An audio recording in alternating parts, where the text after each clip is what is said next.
అయ్యో చెప్పు. మామిడికాయలు అయ్యో ఇదేంటిది వెయ్యాలి.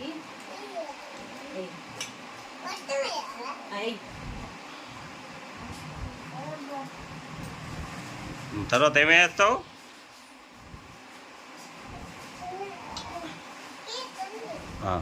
తర్వాత చెప్పు.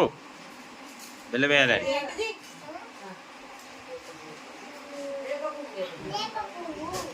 చూడు. ఇంకా మెల్లగా మీద పడి మెల్లగా అయ్యి లైట్గా అయ్యి తర్వాత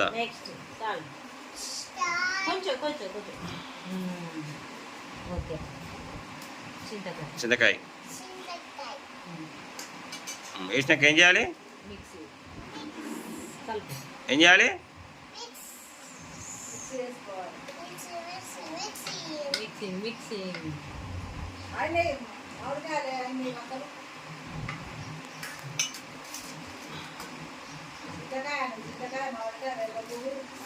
వీడియో ఎత్తున్నా రెడీ శుద్ధంగా.